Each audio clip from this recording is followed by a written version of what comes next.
भारतीय film Gabbar is back अगर आपने देखी हो तो आपको जहन में आएगा आजकल पाकिस्तानी सोसाइटी का और पाकिस्तानी सोशल मीडिया का एक गब्बर है।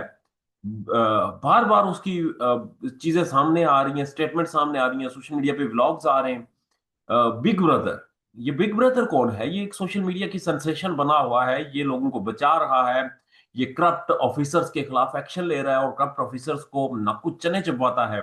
बिग ब्रदर की शक्ल कोई नहीं जानता, उसको उसके नाम को कोई नहीं जानता। वो सिस्ट्रोलॉजी एक सोशल मीडिया इन्फ्लुएंसर हैं, वो ये कहती हैं कि ये कौन है, ये कैसा दिखता है, ये खुदा का नेक बंदा, ये मसीहा, ये कहाँ से आया और ये इतने अच्छे काम करके कहाँ गायब हो गया। बहरहाल ये जो गब्बर है, ये पाकिस्तानी बिग ब्रदर, ये इस वक्त सेंसेशन बना हुआ है और ये जितने भी फैमिली व्लॉगर्स हैं इसके ऊपर बड़ी बात कर रहे हैं। अब आज रजब भट्ट अदालत में पेश हुए और अदालत में जब उन्हें उनकी गाड़ी को बगैर नंबर प्लेट के एक्सेस दी गई तो कहा गया कि ये अब बिग ब्रदर इसे बचाएगा, अब बिग ब्रदर का हाथ आ गया है, बहुत कुछ चल रहा था। फिर मैंने शायद गुमान किया कि बिग ब्रदर तो ये अलीम खान है, क्योंकि अलीम खान का नाम मुबैना तौर पर आ रहा था कि उनका फ्रंटमैन है, लाहौर के उनकी पार्टी का जो सदर है, ये सब कुछ वही कर रहा है। खैर, बिग ब्रदर को अभी हम इस क्यूरियोसिटी में ही थे कि सोरा बरकत को आज पहले नहीं, दूसरे नहीं, बल्कि तीसरे पर्चे में लाहौर इस्लामाबाद की जुडिशियल कॉम्प्लेक्स G11 में पेश किया गया।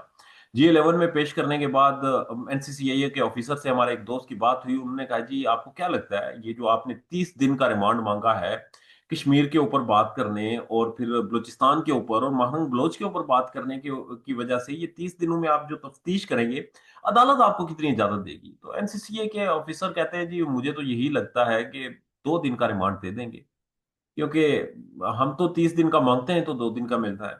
बहरहाल जज साहब ने उन्हें सरप्राइज दिया और 5 दिन का रिमांड दिया। उन्होंने कहा, जी 5 दिन रखें, खुल के तफ्तीश करें, हर चीज को रह दे, पूछें ये कश्मीर की बात क्यों कर रहा है, पूछें ये कश्मीर एक्शन कमेटी का तो बंदा नहीं है, पूछें ये कश्मीर का रहने वाला है तो कश्मीर का रहने वाला क्यों है, क्या पूछना क्या है। उसने कहा कश्मीर में जो प्रोटेस्ट हो रहा है उसकी उसके ऊपर उसने बात की। उसने डॉक्टर महरंग बलोच के ऊपर बात की। इसमें तफ्तीश क्या करनी है? इसके ऊपर अगर कोई ये जुर्म है तो सजा दे दे, अगर ये जुर्म नहीं है तो फिर उसे बरी कर दें।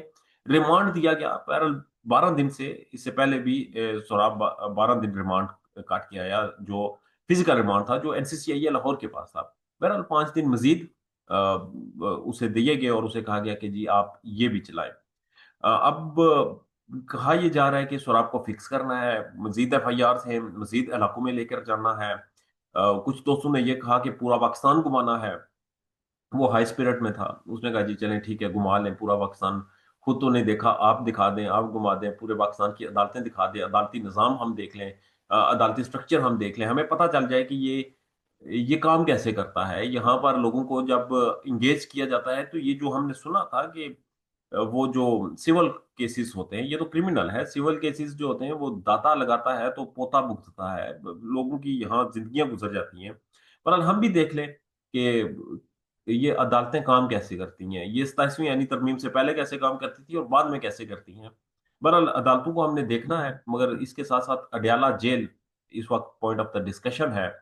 अडयाला जेल के बाहर रात को तकरीबन 2 बजे इमरान खान साहब, साबिक वजीर आजम हैं, वानी चेयरमैन हैं, पाकिस्तान की सबसे बड़ी सियासी जमात के, उनकी बहनों के ऊपर वाटर कैनन का इस्तेमाल किया गया। दिसंबर की सर्दी थी, खवातीन थी वहां पर, उन्हें वाटर कैनन से वहां से हटाया गया क्योंकि उन्होंने अमन अमा में रुकावट बन रही थी, वो नुक्से अमा का खतरा था वहां पर। इंतजामिया ने अपनी रिट बहाल की, लॉ एंड ऑर्डर की सिचुएशन थी, ये सारी चीजें कागजों में लिखी गई और उन्हें सड़क से हटाते हुए वहां पर पाकिस्तान तहरीक इंसाफ के एमएनए शाहिद खटक की टांग टूट गई, क्योंकि वो जब वाटर कैनन का इस्तेमाल हो रहा था, इमरान खान की बहनों को रेस्क्यू करना था, एक नाले में गिरे और उनकी टांग की हड्डी टूट गई। बहरहाल ये एक अफसोसनाक है। अभी मैं नजर अब्बास साहब बरतानिया में होते हैं, उनका इंटरव्यू कर रहा था। उन्होंने कहा, जी अल्टीमेटम शुरू हो गया है, गेम जो है अब रुकने वाली नहीं। आपको चीजें खामोश नजर आ रही हैं, ये खामोश नहीं है।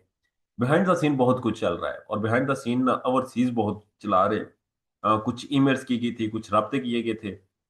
मोहसन नकवी साहब जो शहजाद अकबर साहब को और आदिल राजा को लेने के लिए बरतानिया में गए हुए हैं, वो कह रहे हैं कि ये जो तीफी बट वाला कांड हुआ था यहाँ पर, जो तीफी बट को इन्होंने इंटरपोल के जरिए लाया था माफिया, ये बहुत बड़ी एक इन्होंने फुल वो वो जो होती है फुल शॉट दे दिया इन्हें खेलने के लिए, तो ये तो अब नहीं होगा। ये फ्री हिंट है, इसमें छक्का ही लगेगा, क्योंकि जब आप किसी अदारे का किसी अदारे के थ्रू किसी बंदे को पाकिस्तान लाते हैं और इंटरनेशनल अदारे के थ्रू, तो फिर आप ये नहीं कर सकते कि आप उसे मार दें और फिर आप दूसरे को लेने पहुंचे। अदालतें इन चीजों को देखती हैं, और ये खासा मुश्किल है।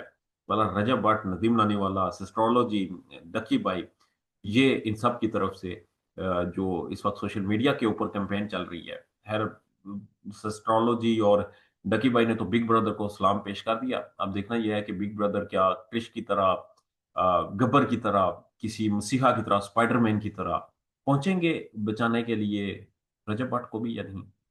बड़ा सवाल है। इजाजत दीजिए लाने के बाद।